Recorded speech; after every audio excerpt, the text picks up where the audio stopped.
अगर आप केंद्र सरकार के कर्मचारी हैं और सीजीएचएस यानी सेंट्रल गवर्नमेंट हेल्थ स्कीम के लाभार्थी हैं तो ये खबर आपके काम की है। हाल ही में सीजीएचएस से जुड़े कई नियमों को साफ किया गया है, जिनमें टेस्ट कराने की जगह साथ में रेफरल की ज़रूरत से जुड़े नए बदलाव शामिल हैं। अगर आपने इन नियमों को ठीक से नहीं समझा तो आपका मेडिकल रिम्बर्समेंट क्लेम अटक सकता है। हम आपको 3,000 रुपये वाली शर्त, टेस्ट कराने के नियम, कंसल्टेंट की वैलिडिटी जो होती है, उसके जो नए ऑर्डर जारी किए गए हैं उसे आसान भाषा में समझाएंगे। नमस्कार, मेरा नाम शुभम गर्ग है और आप देख रहे हैं फाइनेंस से जुड़ा हमारा शो मालामाल वीकली।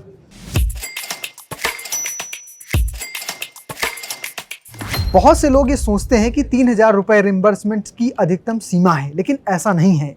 असल में ये रकम ये तय करने में की मदद करती है कि आपका टेस्ट कहाँ कराया जा सकता है और उसके लिए रेफरल यानी पहले से अनुमति चाहिए या नहीं। यानी अगर आप डॉक्टर से टेस्ट लिखवाने के बाद बिना सोचे समझे किसी भी अस्पताल में जाँच करा लेते हैं तो आपका क्लेम रुक सकता है। इसलिए हर सीजीएचएस लाभार्थी को ये जानना जरूरी है कि टेस्ट की कीमत के हिसाब से नियम कैसे बदलते हैं। मान लीजिए आपने किसी सीजीएचएस पैनल अस्पताल में डॉक्टर को दिखाया और डॉक्टर ने 3,000 रुपये तक का कोई टेस्ट लिखा। ऐसे में सामान्य नियम यह है कि टेस्ट उसी अस्पताल या हेल्थ केयर सेंटर में कराना होगा जहां आपने डॉक्टर से सलाह ली थी। अगर आप वही टेस्ट किसी दूसरे सीजीएचएस अनपैनल्ड हॉस्पिटल और साथ में या फिर डायग्नोसिस सेंटर में कराना चाहते हैं तो आपको इसके लिए पहले जो है वो सीजीएचएस वेलनेस सेंटर से रेफरल लेना ज़रूरी है। बिना रेफरल के दूसरी जगह टेस्ट कराने पर रिम्बर्समेंट में दिक्कत आ सकती है। अब इसकी दूसरी शर्त है, अगर आप या कहें टेस्ट की कीमत 3,000 रुपये से ज़्यादा है तो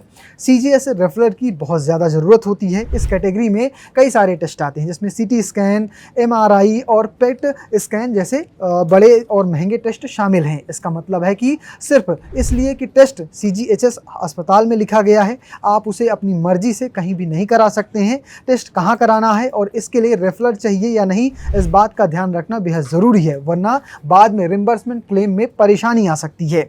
सीजीएचएस से जुड़े नियमों के मुताबिक ओपीडी में लिया गया स्पेशलिस्ट कंसल्टेंस उसी हॉस्पिटल में 7 दिनों तक ही वैलिड रहेगा। इस दौरान अगर ज़रूरी फॉलोअप टेस्ट या इससे जुड़ा कोई प्रोसेस कराना है तो वो कराया जा सकता है, लेकिन इसके लिए सीजीएचएस की जो तय शर्तों का पालन ज़रूरी है। 7 दिन के समय सीमा खत्म होने के बाद दोबारा कंसल्टेंट लेने की ज़रूरत पड़ सकती है। अगर आप आई स्पेशलिस्ट को दिखाना चाहते हैं तो इसके लिए अलग से नियम बनाए गए हैं। उसकी जो फीस होगी, जो कंसल्टेंट फीस है, उसमें तमाम सारी चीज़ों को इंक्लूड किया गया है, साथ में जिसमें रिफ्रैक्शन, साथ में टोनोमेट्री और फंड एग्जामिनेशन जैसी टेस्ट पहले से ही शामिल हैं। यानी इन सर्विसेज के लिए अलग से कोई अतिरिक्त शुल्क नहीं लिया जाना चाहिए। अगर किसी या कहीं इसके लिए अलग से पैसे मांगे जाते हैं तो लाभार्थी को इसकी जानकारी होनी चाहिए ताकि वो गलत भुगतान से बच सके, क्योंकि इसका रिम्बर्समेंट नहीं होने वाला है। कई बार डॉक्टर ऐसी प्रक्रिया लिख देते हैं जो सीजीएचएस के पहले से तय सर्विस लिस्ट में शामिल नहीं होती है। ऐसी स्थिति में टेस्ट कराने से पहले संबंधित विभाग या ऑफिस से जानकारी और अनुमति लेना बेहद ज़रूरी होता है। इसके बाद ही आपको टेस्ट कराना चाहिए। अगर अनुमति के बगैर टेस्ट करा लिया जाता है तो पैसा अटकने का खतरा बना रहता है। हाल ही में स्वास्थ्य एवं परिवार कल्याण मंत्रालय ने सीजीएचएस को लेकर एक नया आदेश जारी किया था। 13 मई 2026 को जारी हुए इस ऑफिस मेमोरेंडम में साफ कर दिया गया है कि अब केंद्रीय कर्मचारी अपने माता पिता या पत्नी के माता पिता यानी ससुराल पक्ष में से सिर्फ एक ही पक्ष को सीजीएचएस यानी या और साथ साथ सीएसएमए रूल्स 1944 के तहत डिपेंडेंट के तौर पर चुन सकेंगे।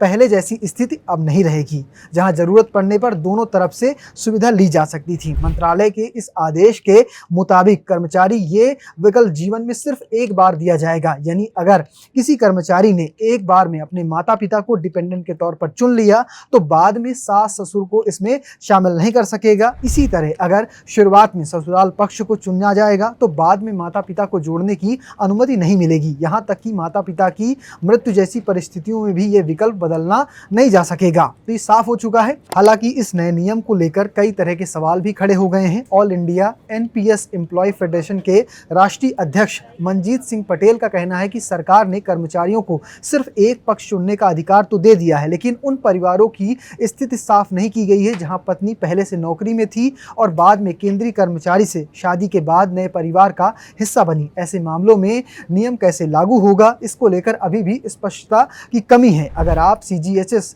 लाभार्थी हैं तो टेस्ट कराने से पहले उसकी कीमत, जगह और रेफरल जैसी शर्तों को जरूर समझ लें ताकि रिम्बर्समेंट में कोई दिक्कत ना आए। साथ ही डिपेंडेंट चुनने का फैसला सोच समझ कर करें, क्योंकि ये विकल्प जीवन में सिर्फ एक ही बार मिलेगा और बाद में बदला भी नहीं जा सकेगा। इन सभी नियमों की सही जानकारी होने पर आप बेवजह परेशानी से और क्लेम अटकने जैसी दिक्कतों से बच सकते हैं। फिलहाल आपको हमारा वीडियो कैसा लगा कमेंट बॉक्स में लिखिएगा और पेज को फॉलो करना, चैनल को सब्सक्राइब करना बिल्कुल भूलिएगा। धन्यवाद।